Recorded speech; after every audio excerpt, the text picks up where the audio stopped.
नमस्कार। आरपी व्यास क्लासेज में आपका हार्दिक स्वागत है। इस वीडियो में हम अप्लाइड मैकेनिक्स जो आपका सब्जेक्ट है डिप्लोमा के अंदर फर्स्ट ईयर में कोड नंबर 106 इसके डायनामिक्स का पोर्शन शुरू करेंगे। और डायनामिक्स में जो पहला चैप्टर है वो है किताब का या आपके सिलेबस का चैप्टर नंबर 8 और उसका नाम है रेक्टिलिनियर मोशन यानी कि सरल रेखीय गति। इस चैप्टर में मैं आपको एक बात क्लियर कर दूं कि बिल्कुल मैं according to lines of syllabus पढ़ाऊँगा, कोई भी चीज़ ना कम ना ज़्यादा। और बेसिकली पढ़ाई करने के बाद में हम कुछ चुने हुए एग्जांपल्स क्वेश्चंस जो आपके बोर्ड एग्ज़ाम में आए हुए हैं या आने की संभावना है उन पर विचार करेंगे। तो इस चैप्टर के जो प्रमुख बिंदु हैं वो है, पहला तो कॉन्सेप्ट यानी कि अवधारणा, दूसरा है मोशन अंडर कांस्टेंट वेलोसिटी यानी कि अचर वेग के अधीन गति, और उसके बाद है motion under constant acceleration, motion under constant acceleration यानी कि अचर त्वरण के अधीन गति। ये तीन बातें हम इस चैप्टर में पढ़ेंगे। तो पहले तो कंसेप्ट क्लियर करते हैं, भाई इस चैप्टर का कंसेप्ट क्या है। तो कॉन्सेप्ट जो देखिए, नाम है इसका सरल रेखीय गति, यानी जो गति हो रही है वो एक स्ट्रेट लाइन में हो रही है, ऐसे ये वक्र रेखा में नहीं हो रही है। वक्र रेखा में क्या होता है कि गति की दिशा निरंतर बदलती है।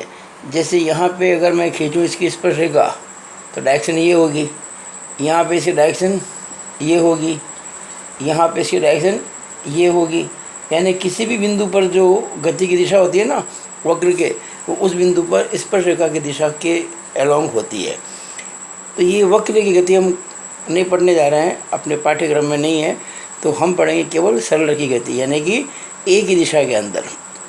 और सरल रेखीय गति में कोई भी पार्टिकल जो होता है एक स्ट्रेट लाइन में गतिशील होता है।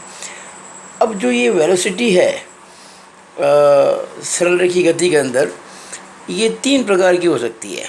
कैसे? पहला कांस्टेंट यानी कि अचर वेग, यानी वेलोसिटी कभी बदलेगी नहीं। दूसरा वेरिएबल विथ कांस्टेंट एक्सेलरेशन यानी कि अचर त्वरण के साथ जो है वेलोसिटी हो रही है, वेलोसिटी बदल रही है लेकिन जो त्वरण है या जो एक्सेलरेशन है वो कांस्टेंट है। और तीसरा वेरिएबल वेलोसिटी है, एक्चुअली वेलोसिटी यहाँ भी वेरिएबल ही है लेकिन कांस्टेंट है एक्सेलरेशन, यानी एक्सेलरेशन कांस्टेंट है, इसका जो त्वरण है ना वो अचर है, त्वरण है या मंदन है जो भी है। और तीसरा जो है ये वेरिएबल वेलोसिटी है पर जो एक्सेलरेशन है वो इसका वेरिएबल है। तो ये आपके पाठ्यक्रम में नहीं है ये वाला पोर्शन, तो ये केवल दो ही चीज़ें आपके कोर्स में हैं, कांस्टेंट वेलोसिटी और variable velocity with constant acceleration. अब जो वेग है एक सदिश राशि है यानी कि एक वेक्टर क्वांटिटी है, इसलिए हम एक वेग को निम्नानुसार प्रदर्शित कर सकते हैं।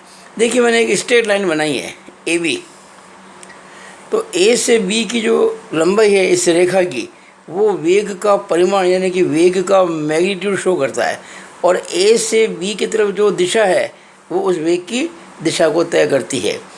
तो ये जो ए है ना, जिस जगह वेग लग रहा है उस ए को कहते हैं वर्किंग पॉइंट या कार्यकारी बिंदु, और जिस रेखा के अलॉन्ग ये हो रहा है उसको कहते हैं कार्यकारी रेखा। तो ये ए बी इस वेग v की कार्यकारी रेखा है और ए वेग v का कार्यकारी बिंदु है। तो इस तरह से अपन वेग को एक सदिश के द्वारा व्यक्त कर सकते हैं। अब इसके बाद जो इस चैप्टर में हमको पढ़ना है वो ये है कि अचर वेग के अधीन गति में एक वेग समांतर चतुर्भुज नियम आता है, पैरेललोग्राम लॉ ऑफ वेलोसिटी। ये लॉ क्या कहता है कि अगर हम किसी समांतर चतुर्भुज की दो आसन्न भुजाएं, देखिए ये ओ ए सी बी एक पैरेललोग्राम है, समांतर चतुर्भुज है, और ये ओ ए और ओ बी इसके दो आसन्न भुजाएं। आसन्न भुजा का मतलब होता है एडजेसेंट साइड्स, यानी वो साइड जो किसी एक बिंदु पर मीट करती है, एक बिंदु पर मिलती है। ओ ए और ए सी भी आसन्न भुजाएं जो ए पर मिलती हैं, ए सी और सी बी भी आसन्न भुजाएं जो सी पर मिलती है। पर अभी हम बात कर रहे हैं ओ ए और ओ बी की जो ओ पर मिलती हैं। तो हम दो वेग V1 और V2 को परिमाण और दिशा में OA और OB के द्वारा प्रदर्शित कर रहे हैं।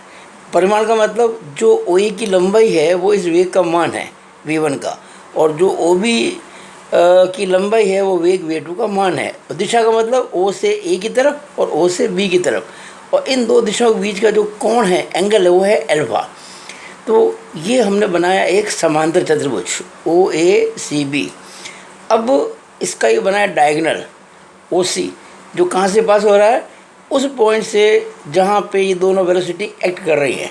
डायगोनल तो ये भी हो सकता था, पर ये हमने नहीं लिया, हमने वो डायगोनल लिया है जहाँ से दोनों वेलोसिटी एक्ट करती है, जिस बिंदु से दोनों वेलोसिटी पास होती है। तो हम ये कहना चाहते हैं कि अगर किसी समांतर चतुर्भुज की दो आसन्न भुजाओं से दो वेगों को परिमाण और दिशा से, यानी कि मैग्नीट्यूड और डायरेक्शन में रिप्रेजेंट किया जाए, तो इस समांतर चतुर्भुज का जो ये डायगोनल है, जो इन दो वेलोसिटी की लाइन ऑफ एक्शन के पॉइंट ऑफ इंटरसेक्शन से गुजर रहा है, उसके द्वारा रिप्रेजेंट किया जाएगा with magnitude as well as direction. तो ये इस समांतर चतुर्भुज के नियम का कथन है, ये स्टेटमेंट है।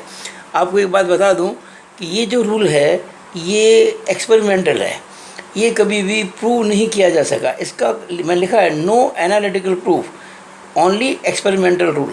हाँ, इस रूल के द्वारा हम जो इस रिजल्टेंट वेलोसिटी की वैल्यू निकालेंगे वो डेफिनेटली मैथमेटिकली निकालेंगे, लेकिन रिजल्टेंट यही क्यों होता है इसका कोई मैथमेटिकल प्रूफ नहीं है। इसके बाद हम पढ़ेंगे कि भाई ये जो रिजल्टेंट वेलोसिटी है उसकी वैल्यू कितनी होगी और उसकी दिशा क्या होगी। तो देखिए दो फॉर्मूले हैं, ये V is equal to √V1 square plus V2 square plus 2V1 V2 cos alpha, और tan theta is equal to V2 sine alpha upon V1 plus V2 cos alpha. ये वैल्यू V की परिणामी वेग का मान दर्शाती है, यानी कि magnitude of the resultant velocity. और ये जो थीटा है उसका हमने tan थीटा लिया है, तो इससे निकलेगा थीटा, और वो रिजल्टेंट की जो डायरेक्शन शो करती है कि जो रिजल्टेंट वेलोसिटी है V, उसकी ओरिजिनल वेलोसिटी V1 से क्या दिशा है, कितना एंगल है, थीटा। तो देखिए अल्फ़ा जो एंगल है वो वेलोसिटी के बीच का है, और जो थीटा एंगल है वो रिजल्टेंट वेलोसिटी और V1 के बीच का है। तो हमने क्या किया कि इस OA को आगे एक्सटेंड किया और C से हमने डाला परपेंडिकुलर OA को बढ़ाने पर, जो कि OA को बढ़ाने पर M पे मिलता है, ये बन गया राइट एंगल। तो आप देखेंगे ये OMC ये बन गया एक समकोण त्रिभुज, यानी कि राइट एंगल ट्राइंगल। अच्छा, चूँकि ये एक पैरेललोग्राम है OACB, और OB जो है वो AC के पैरेलल है, इसलिए अगर OB V2 को रिप्रेजेंट करती है तो AC भी V2 को रिप्रेजेंट करेगी, सेम डायरेक्शन है, इसलिए दिशा भी वही है और इसकी वैल्यू भी वही है। तो ये जो एंगल अल्फ़ा था, तो ये एंगल भी अल्फ़ा होगा, because when two lines are parallel and transversal cuts them the corresponding angles are equal, यानी संगत कोण बराबर होते हैं।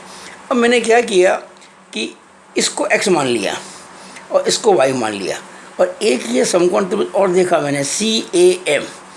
इस समकोण त्रिभुज में ये आधार बटा कर्ण, यानी बेस अपॉन हाइपोटेनियस, यानी x अपॉन V2 कितना हो जाएगा, कॉस अल्फ़ा, और y अपॉन V2 क्या हो जाएगा, साइन अल्फ़ा। तो हमने x निकाला तो V2 कॉस अल्फ़ा, और y निकाला तो V2 साइन अल्फ़ा। ये हमने x y की वैल्यू निकाल दी। अब हम लेंगे ये बड़ा वाला right angle triangle COM, right angle triangle COM, और लगाएंगे पाइथागोरस थ्योरम। क्या कहती है पाइथागोरस थ्योरम, कि किसी राइट एंगल ट्राइंगल में हाइपोटेन्यूज का स्क्वायर जो होता है वो बेस के स्क्वायर और परपेंडिकुलर के स्क्वायर का सम होता है, यानी कि OC square is equal to OM square plus MC square. अब हमने क्या किया, जो OM है इसको लिख दिया OA प्लस AM, और OM तो है V1 और AM है X, तो लिख दिया इसको V1 प्लस X का होल स्क्वायर, प्लस MC को मैंने Y मान लिया। फिर हम इसको खोलेंगे V1 प्लस X का होल स्क्वायर, तो A प्लस B का होल स्क्वायर क्या होता है, A square plus B square plus 2AB, तो हो जाएगा V1 square plus 2V1X plus X square plus Y square. फिर X Y की वैल्यू पुट कर देंगे, और उसके बाद cos square alpha plus sine square alpha अपन होता ही है। यूँ करके आप जब सॉल्व करेंगे तो आसानी से ये फॉर्मूला ड्राइव हो जाएगा, V is equal to √V1 square plus V2 square plus 2V1 V2 cos alpha. अब निकालनी डायरेक्शन। तो देखिएगा ये जो ट्राइंगल है इसमें अगर मैं निकालूँ टेन थीटा, कौन सा ट्राइंगल, मैं इसी की बात कर रहा हूँ, ओ एम सी की बात कर रहा हूँ मैं।